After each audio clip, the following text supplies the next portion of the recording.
സാധാരണ table top fashion മേക്കറുകൾ അഴിച്ചെടുക്കുക വളരെ ബുദ്ധിമുട്ടാണ്.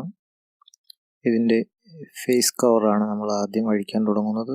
പ്ലാസ്റ്റിക് ആയതിനാൽ എല്ലാം ശ്രദ്ധാപൂർവമായിരിക്കണം. ഫേസ് കവർ ഒരു സ്ലൈഡിങ് സ്ലോട്ടിൽ ആണ് ഉറച്ചിരിക്കുന്നത്. സ്ക്രൂ ഊരിയ ശേഷം ആ സ്ലൈഡറിന് യാതൊരുവിധ കുഴപ്പങ്ങളും സംഭവിക്കാതെ സാവധാനം സ്ലൈഡ് ചെയ്ത് ഊരി മാറ്റുക. കൃത്യമായ ഒരു സ്ലോട്ട് ഉണ്ട്. ആ സ്ലോട്ടിൽ കൃത്യമായി വീഴുമ്പോൾ മാത്രമേ അത് യഥാസ്ഥാനത്ത് വരികയുള്ളൂ. ഇതാണ് അതിൻ്റെ ലോക്ക്. ഈ ലോക്ക് കൃത്യതയോടെ ഇട്ടുകൊണ്ട് വേണം റീഫിക്സ് ചെയ്യാൻ.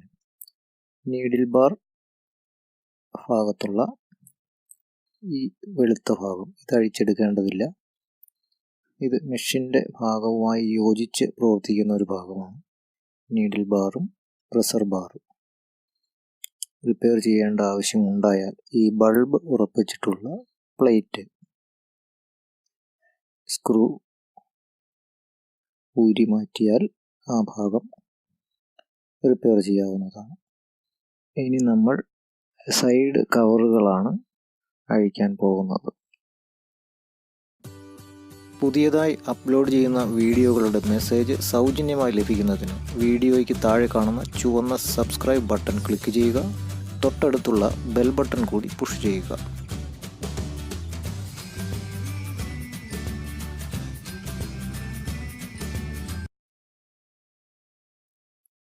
ഇനി നമ്മൾ ബോട്ടം റീജിയനിലുള്ള ഒരു ബ്ലാക്ക് കവറുണ്ട്.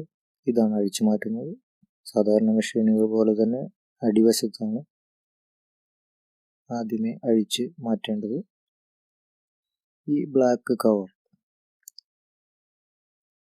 ഊരി മാറ്റാനായി മെഷീൻ വയ്ക്കുമ്പോൾ സോഫ്റ്റ് ആയിട്ടുള്ള ഒരു പ്രതലത്തിൽ വേണം ഈ മെഷീൻ വയ്ക്കാൻ.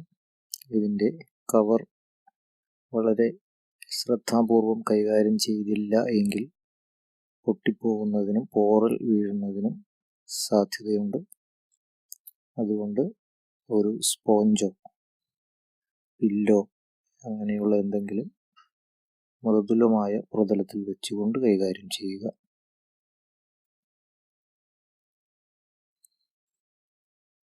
ഈ ബ്ലാക്ക് കവർ ഉറപ്പിച്ചിട്ടുള്ള സ്ക്രൂകൾ ഊരി മാറ്റി ബ്ലാക്ക് കവറാണ് ആദ്യം നമ്മൾ റിലീസ് ചെയ്യേണ്ടത്. സ്ക്രൂകൾ ഓരോന്നായി അഴിച്ചു മാറ്റുക. ഈ സ്ക്രൂകൾ തിരിച്ചറിയാൻ അതിൻ്റെ ഹെഡ് അഴിച്ചെടുക്കുന്ന സമയം ഒന്ന് ശ്രദ്ധിച്ചാൽ മതി. എല്ലാം ഒരേ ഹെഡോട് കൂടിയവയാണ്. ബാക്ക് കവർ ഊരി മാറ്റുമ്പോൾ ഒരു റബ്ബർ ബൂട്ടോട് കൂടിയ ഒരു ഹൈറ്റ് അഡ്ജസ്റ്റിംഗ് സ്ക്രൂ ഉണ്ട്.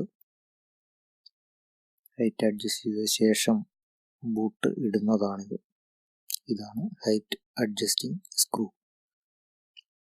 മെഷീൻ നിലത്ത് കൃത്യതയോടെ ഉറച്ചിരിക്കുന്നതിനാണ് ഇത് ഉപയോഗിക്കുന്നത്. ഇപ്പോൾ നമുക്ക് ഇതിൻ്റെ അടിവശത്തു നിന്നും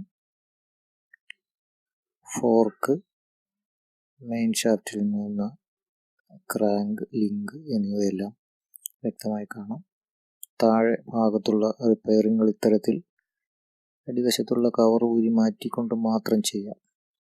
ഷട്ടിൽ ഡ്രൈവ് ഷാഫ്റ്റും ഫീഡ് അഡ്ജസ്റ്റ്മെൻറ്റിനുള്ള അതിൻ്റെ പ്രവർത്തനങ്ങൾക്കുള്ള ലിവറും ഇവിടെ കാണാം. ലിങ്ക്, ഇതാണ് ലിങ്ക്. ഇപ്പോൾ മെയിൻ ഷാഫ്റ്റിൽ നിന്നുകൊണ്ട് ഡ്രൈവ് ഷാഫ്റ്റിലേക്കുള്ള ലിങ്ക് പ്രവർത്തിക്കുന്നത് നിങ്ങൾക്ക് കാണാൻ കഴിയും. ഇതുവഴിയാണ് ഷട്ടിൽ ഡ്രൈവിനുള്ള ഫോഴ്സ് കിട്ടുന്നത്. ഈ ബാക്ക് കവർ അഴിച്ച് മാറ്റിയ ശേഷം ഇനി ഇവിടെ ഒരു സ്ക്രൂ, ഈ ചെറിയ പോർഷൻ്റെ 2 സ്ക്രൂകൾ, ഈ 3 സ്ക്രൂകൾ ഊരി മാറ്റുകയാണ് ഇനി വേണ്ടത്.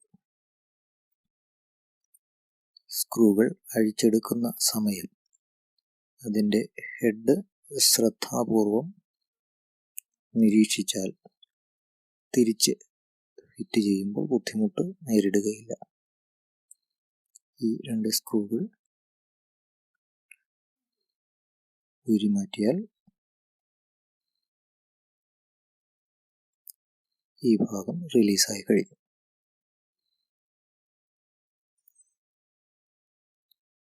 ഇനി നമുക്ക് സൈഡ് കവറുകളാണ് അഴിച്ചു മാറ്റേണ്ടത്. സൈഡ് കവറുകൾ അഴിച്ചു മാറ്റുമ്പോൾ പുറകുവശത്തുള്ള കവറാണ് ആദ്യം അഴിക്കേണ്ടത്. ഈ സ്ക്രൂ 1, 2, ഇനി ഒരെണ്ണം ഹാൻഡിലിനോട് ചേർന്ന് 3. ഈ ബാക്ക് കവർ അഴിച്ച് മാറ്റിയ ശേഷമേ ഫ്രണ്ട് കവർ അഴിക്കാൻ സാധിക്കുകയുള്ളൂ. ബാക്ക് കവറിന് 4ാമത്തെ സ്ക്രൂ ഇവിടെ. ബാക്ക് കവറിലുള്ള എല്ലാ സ്ക്രൂകളും ഊരി മാറ്റിയ ശേഷം ശ്രദ്ധാപൂർവം ഫേസ് റീജിയണിൽ 2 സ്ക്രൂകൾ കാണും. ഈ സ്ക്രൂ ഊരുമ്പോൾ പൂർണ്ണമായും ഊരി മാറ്റേണ്ടതില്ല. 2 പിരി ലൂസ് ചെയ്ത് വെച്ചാൽ മതി. ഇതുപോലെ തന്നെ ഫ്രണ്ട് കവറിൻ്റെ സ്ക്രൂ ആണിത്. ഈ സ്ക്രൂവും 2 പിരി ലൂസ് ചെയ്ത് വയ്ക്കുക.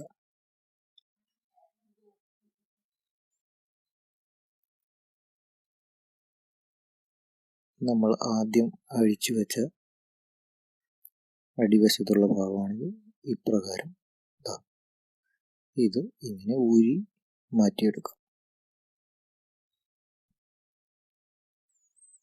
ഇനി നമ്മൾ ബാക്ക് കവർ സ്ക്രൂകളെല്ലാം അഴിച്ചിട്ടുണ്ട്. ബാക്ക് കവർ ഊരിയെടുക്കുകയാണ്. മോട്ടറിൻ്റെ സ്വിച്ച് ഉൾക്കൊള്ളുന്ന ഭാഗത്തൊരു ശ്രദ്ധ കൊടുത്തുകൊണ്ട് ബാക്ക് കവർ ഊരിയെടുക്കാം. ഇങ്ങനെ നമുക്ക് ഇതിൻ്റെ ബാക്ക് കവർ അഴിച്ച് എടുത്ത ശേഷം മാത്രമേ ഫ്രണ്ട് കവർ ഊരിയെടുക്കാൻ സാധിക്കുകയുള്ളൂ. അതുകൊണ്ട് ഓർക്കുക, ബാക്ക് കവർ മാത്രമേ ആദ്യം അഴിക്കാൻ പാടുള്ളൂ. ഈ ബാക്ക് കവർ അഴിക്കാതെ ചിലർ ഫ്രണ്ട് അഴിക്കാൻ ശ്രമിച്ച് ഇതിൻ്റെ കവർ പൊട്ടിച്ചു കളഞ്ഞിട്ടുണ്ട്.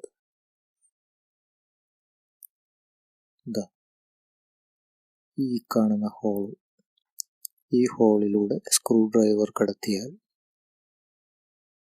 ഫ്രണ്ട് കവർ ഉറപ്പിച്ചിട്ടുള്ള, അകത്തുനിന്ന് സ്ക്രൂ ചെയ്ത് ഉറപ്പിച്ചിട്ടുള്ള ഒരു സ്ക്രൂ ഇത് മാത്രമേ ഉള്ളൂ. ഈ സ്ക്രൂ അഴിക്കാൻ ഫ്രണ്ട് കവർ മാറ്റാൻ ബാക്കിലെ കവർ ഊരിയാൽ മാത്രമേ സാധിക്കൂ. അതുകൊണ്ടാണ് ഞാൻ ആദ്യം പറഞ്ഞത് ബാക്ക് കവർ ആദ്യം ഊരണമെന്ന്.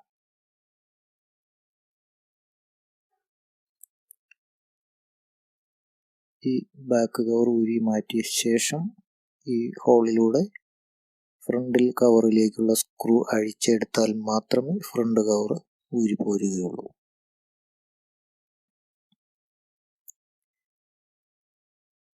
ഇപ്പോൾ ഞാൻ സ്ക്രൂ ഡ്രൈവർ കടത്തി വെച്ചിരിക്കുന്നത് പോലെ ഫ്രണ്ട് കവറിലേക്കുള്ള സ്ക്രൂ ഡ്രൈവർ ഉപയോഗിച്ച് ശ്രദ്ധാപൂർവം ഊരി മാറ്റുക. ആ സ്ക്രൂ ഊരുമ്പോൾ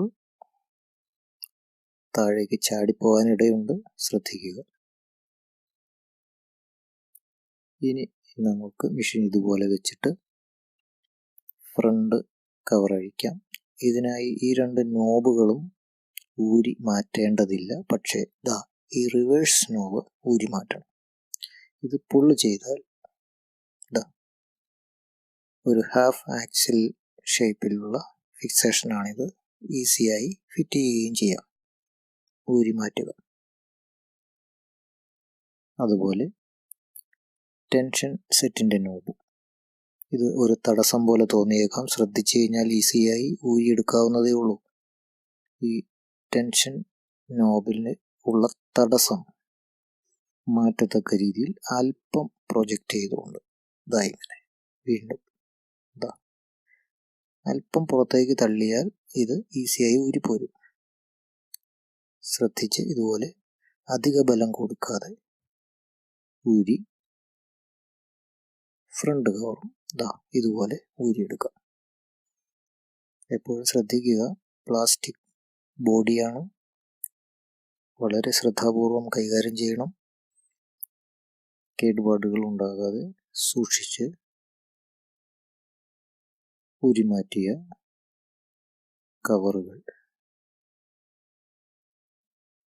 ശ്രദ്ധാപൂർവം വെച്ച ശേഷം ഇതാണ് മെയിൻ ഷാഫ്റ്റും ക്യാമും. മെയിൻ ഷാഫ്റ്റ്, ഈ ക്യാം രണ്ടെണ്ണം, ഒന്ന് ഫീഡിനും മറ്റൊന്ന് ഷട്ടിൽ ഡ്രൈവ് ഷാഫ്റ്റിലേക്കുമുള്ള ക്യാമുകളാണ്.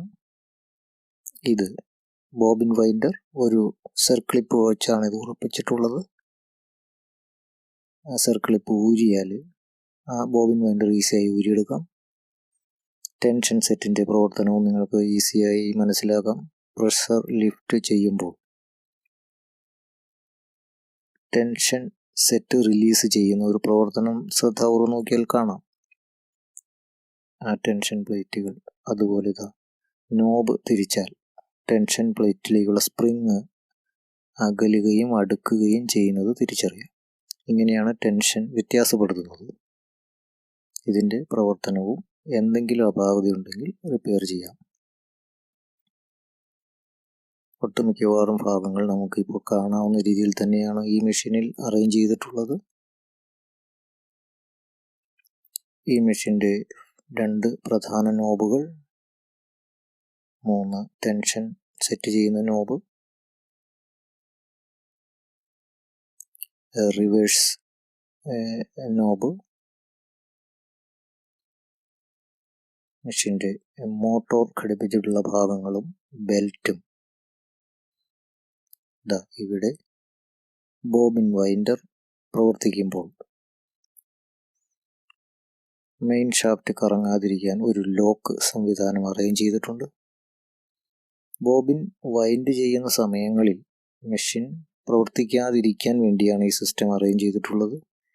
ചില അവസരങ്ങളിൽ ബോബിൻ വൈൻഡർ പൊസിഷനിലേക്ക് ഇട്ടുകൊണ്ട് തിരിച്ച് നോർമൽ സ്ഥാനത്തേക്ക് വയ്ക്കാൻ മറന്നു പോവുകയും മെഷീൻ പ്രവർത്തിക്കുന്നില്ല എന്ന കംപ്ലൈൻറ്റുമായി ചില ആളുകൾ വരുന്നത് ശ്രദ്ധയിൽപ്പെട്ടിട്ടുണ്ട്. അപ്പോൾ ബോബിൻ വൈൻഡർ യഥാസ്ഥാനത്ത് എത്തിയിട്ടുണ്ടെങ്കിൽ മാത്രമേ മെഷീൻ പ്രവർത്തിക്കുകയുള്ളൂ. ബോബിൻ വൈൻഡ് ചെയ്യുന്ന സമയം സൂചി കറങ്ങി ഷട്ടിലിൽ ഉള്ള ബോബിൻ കേസിലെ നൂല് കുരുങ്ങാതിരിക്കാൻ വേണ്ടിയാണ് ഈ സംവിധാനം ഈ മെഷീനിൽ അറേഞ്ച് ചെയ്തിട്ടുള്ളത്.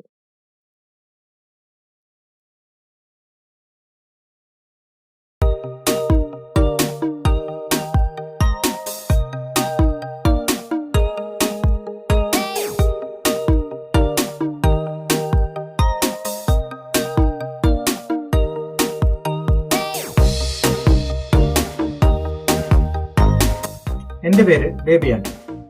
ഞാനൊരു തയ്യൽ മെഷീൻ മെക്കാനിക്കാണ്. കഴിഞ്ഞ 25 വർഷത്തെ എൻ്റെ തയ്യൽ മെഷീൻ റിപ്പയറിംഗ് അനുഭവ സമ്പത്തിൽ നിന്നുകൊണ്ടാണ് നിങ്ങൾക്ക് ഇതെല്ലാം ഞാൻ പറഞ്ഞു തരുന്നത്.